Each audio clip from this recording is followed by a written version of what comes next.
Buldhana district general अस्पताल में blood bank के होने के बावजूद पिछले 2 से 3 सालों से ब्लड डोनेशन बैग और ब्लड टेस्ट के लिए एलिजा किट की सरकारी सप्लाई बंद है। इसलिए मरीजों को समय पर खून नहीं मिल पा रहा और इस वजह से दूर दूर से आने वाले मरीजों को खून के लिए बहुत परेशानी हो रही है।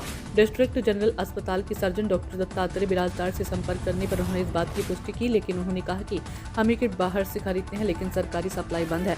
आज बुल्ढाना जिले के मोतला तालुका की बंदनाथ जबनाले नाम की एक महिला को सर्जरी के कारण जनरल अस्पताल की महिला वार्ड में भर्ती कराया गया था, लेकिन खून की कमी के कारण अब उनकी सर्जरी में देरी हो गई है। खून की कमी के कारण ऐसी कई सर्जरी में देरी हो चुकी है। पिछले 2-3 सालों से ब्लड बैंक में ब्लड कलेक्शन बैग और ब्लड टेस्टिंग के लिए जरूरी एलिसा किट उपलब्ध नहीं है, लेकिन संबंधित प्रशासन मरीजों को एक किट बाहर से खरीदने के लिए मजबूर कर रहा है और इस वजह से मरीजों को पैसे की तंगी का सामना करना पड़ रहा है। जबकि केंद्रीय स्वास्थ्य राज्य मंत्री प्रताप राव जाधव बुल्ढाना जिले के रहने वाले हैं। संवाददाता अनिल, लेकिन अस्पताल में भर्ती मरीजों के रिश्तेदारों ने भावना व्यक्त की है कि अगर केंद्रीय स्वास्थ्य मंत्री के जिले में गरीब मरीजों को खून नहीं मिलता है तो ऐसे अस्पताल का क्या फायदा। सरकारी दवाखान्यामध्ये हॉस्पिटलमध्ये किती ब्लड किट उपलब्ध नाहीत अशी रुग्णांची ओरड आहे। काय परिस्थिती आहे सध्या? ब्लड किट उपलब्ध होतात की नाही होत आणि कशी त्याची परिव्यवस्था करतात? ॲक्च्युली आता किट अवेलेबल नव्हत्या, त्याच्यामुळे थोडा पेशंटची गैरसोय झाली. बट आता आज 11:30 वाजता आम्हाला एक किट अवेलेबल झाली आहे. एका किटमध्ये आपण 96 बॅग्स अवेलेबल करू शकतो. सो आता टेस्टिंग सुरू केलेली आहे, तर काही तासानंतर ब्लड अवेलेबल होईल. किट उपलब्ध नसल्याची तक्रार 2 ते 3 वर्षापासून उपलब्ध नाही अशी परिस्थिती आहे. म्हणजे आमची रिक्वायरमेंट पाठवणं चालूच असते. दर 2-3 दिवसानंतर आम्ही रिक्वायरमेंट पाठवतो आणि जसं किट अवेलेबल खाली म्हणजे स्टोअरमध्ये जसे किट अवेलेबल होतात ते आम्हाला प्रोव्हाइड करतात आणि त्यानुसार आम्ही टेस्टिंग लावतो.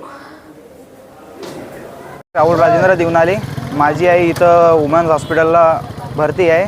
त्यांना गर्भपिशवीमध्ये चरबीची गाठ असल्यामुळे तर त्यांना रक्त कमी असं सांगितलं असल्यामुळे आधी एक दिवस रक्त दिलं, नंतर आता आम्हाला रक्त काल रातच्याला सांगितलं होतं रक्त कमी आहे अंगामध्ये.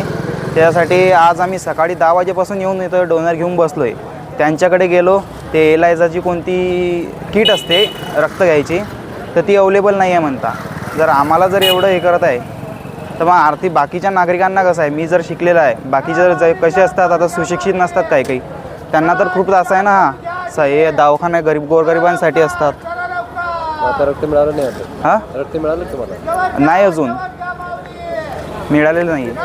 नमस्कार, मी संभाजी सुखदेव गवडी. मी एक समाज कार्यकर्ता आहे. मी एक मलकापूरचं पेशंट वंदना दिवनाले यांना घेऊन आलो होतो. त्या पेशंटला रक्ताची अत्यंत आवश्यकता होती. यांच्याकडं ब्लड अवेलेबल नव्हतं, पण मी माझा डोनर घेऊन आलेलो आहे. सकाळच्या 10 वाजेपासून मी इथं फिरत आहे डोनरला घेऊन.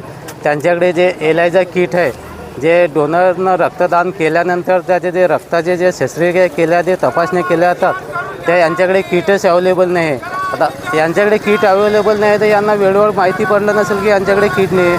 कारण यांचा डेली जो डाटा आहे तो यांच्या CS कडे जात असेल, आपल्याकडं साठा किती आहे, रिलीज किती केले.